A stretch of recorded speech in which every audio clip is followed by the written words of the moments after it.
वशिष्ठ जी ने उस राजा से कहा, आज तुम्हें क्या हो गया? तुमने हमारे को राक्षसों के द्वारा खाया जाने वाला मनुष्य का मांस दिया। जाओ तुम भी राक्षस बन जाओ।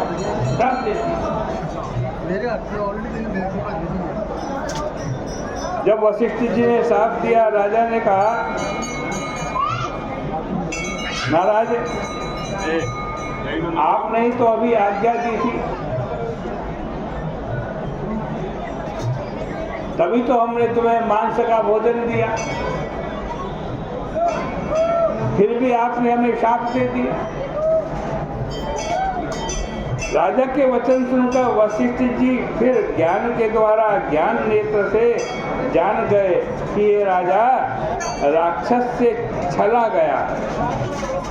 राजा भी हाथ में जल लेकर वशिष्ठ जी को शाप देने के लिए तैयार हुआ। तब राजा की पत्नी थी जिसका नाम मदयंती था, उसने गुरुजी को शाप देने के लिए तैयार क्रोधित राजा को देखकर वो बोली, महाराज आप क्षत्रिय पुत्र हो, क्रोध का त्याग करो, तुम्हें जो कर्म भोगना है सो प्राप्त हो गया। जो मनुष्य गुरु से गुरुम हुं कृत्य तुम कृत्य यो वदेन मूढ़ धीर नरः अरण्ये निर्जले देशे स भवेत् ब्रह्म राक्षस।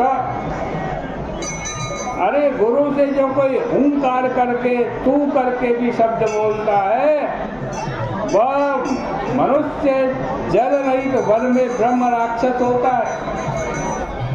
शास्त्रों में यह निश्चय है, इंद्रिय और क्रोध जीतने वाला गुरु की सेवा करने वाला ब्रह्म के स्थान को जाता है। स्त्री का वचन सुनकर मित्र सा नाम का वह राजा क्रोध त्याग करके स्त्री की सराहना करके अब मन में विचार करने लगा, अब इस जल को कहाँ छोड़ूं, क्योंकि जहाँ भी ये जल गिरेगा वो भस्म हो जाएगा। ऐसा जानकर राजा ने उस जल को अपने पांव के ऊपर ही डाल दिया। उस जल के स्पर्श मात्र से उसका पांव जल गया, मलिनता प्राप्त हो गई, कलमश हो गया, कलमशता आ गई, और तब से उस राजा का एक नाम और पड़ गया, कलमशपाद। कलमशपाद के नाम से वो प्रसिद्ध हो गया।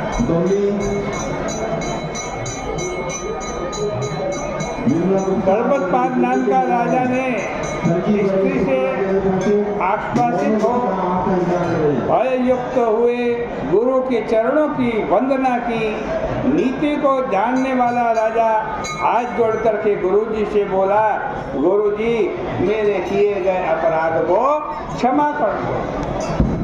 दुखित वशिष्ठ जी ने विचार करके फिर राजा से अज्ञान में प्राप्त अपनी निंदा की।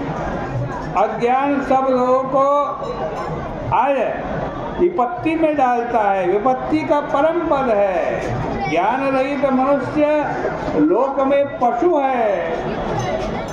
राजा ने अज्ञान से ऐसा किया और ज्ञान रहित होकर ही हमने इसको श्राप दिया। ज्ञानवान पुरुष सुख प्राप्त करता है, ज्ञान रहित को कोई सुख नहीं मिलता। ऐसा विचार वशिष्ठ जी राजा से बोले, राजन तुम चिंता मत करो, ये शाप ज्यादा दिन नहीं रहे। गंगा जल की एक बूंद के प्रभाव से राक्षसी देह छोड़कर तुम पूर्व देह प्राप्त करोगे, इस पृथ्वी का भोग करोगे। गंगा जल के प्रभाव से प्राप्त ज्ञान से पाप नष्ट होकर विष्णु भगवान की सेवा में प्राप्त होकर के तुम परम शांति को प्राप्त होगे। ऐसा बोलकर वशिष्ठ जी अपने आश्रम में चले गए। राजा भी दुख युक्त राक्षस की देह को प्राप्त हुआ। भूख प्यास से पीड़ित क्रोध युक्त कृष्ण पक्ष की रात्रि के समान दीप्ति वाला राजा मनुष्य रहित वन में घूमने लगा। तो राजा वन में मृग, मनुष्य, सर्प, पक्षी, जल के जीव सबको खाता। आड़, रक्त, मांस, आते, बाल, इनसे पृथ्वी भयंकर हो गई। राजा 6 महीने के बीच में 100 योजन पृथ्वी को व्याकुल करके दूसरे वन में गया। मुनि और सिद्धों से युक्त नर्मदा के तट पर आया। वहां भी जीवों को मारता रहा, मनुष्यों का मांस खाता रहा। सब लोगों को भय करने वाले राजा ने नर्मदा नदी के तट पर घूमते हुए स्त्री के साथ रमण करते हुए एक मुनि को देखा। भूख से पीड़ित दौड़कर उसने मुनि को पकड़ लिया, जैसे व्याघ्र मृग के बच्चे को पकड़ लेता। ब्राह्मण की स्त्री अपने पति को राक्षस से छुड़ाने के लिए आज भय युक्त होकर के बोली, हे राजन, आप क्षत्रिय के लड़के हो, भय से विह्वल मेरा रक्षण करो। प्राण के समान प्रिय पति का दान करके मेरा मनोरथ पूर्ण करो। सूर्य वंश में उत्पन्न तुम मित्रसह नाम के राजा हो, तुम राक्षस नहीं हो। जन रहित वन में अनाथ मेरी रक्षा करो।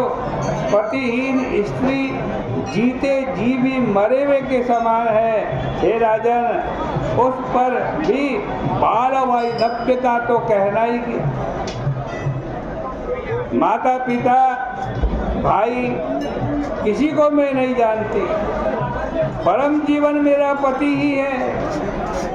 तुम सब धर्मों को जानते हो, स्त्रियों की वृत्ति भी जानते हो।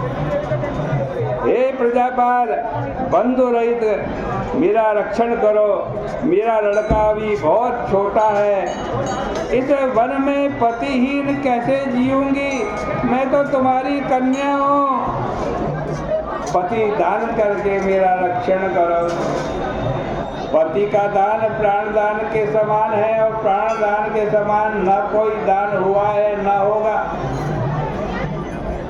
ऐसे वचन बोलकर ब्राह्मणी उस कलमश पाद के चरणों में गिर पड़ी। ऐसे कहे जाने पर भी राजा ने आज उस ब्राह्मण को नहीं छोड़ा, उस ब्राह्मण की देह को खा लिया। जैसे व्याघ्र बल से मृग के बच्चे को खा जाता।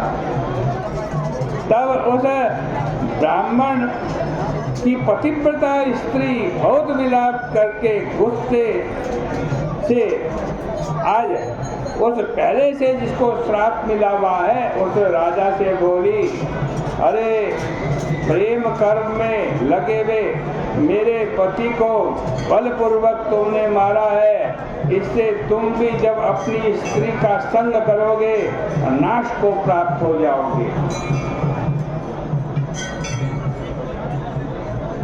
आज तुमने निरपराध मेरे पति को मारा है, इसलिए अब तुम हमेशा के लिए राक्षस रहो, तुम्हारी मुक्ति नहीं होगी। तो राजा भी पाप सुनकर के,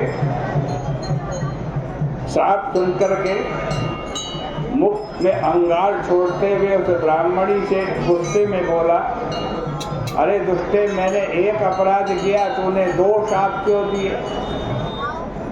इसलिए मैं भी तुम्हें श्राप देता हूँ, तुम भी अपने पुत्र सहित राक्षसी बन जाओ, पिशाच योनि को प्राप्त हो।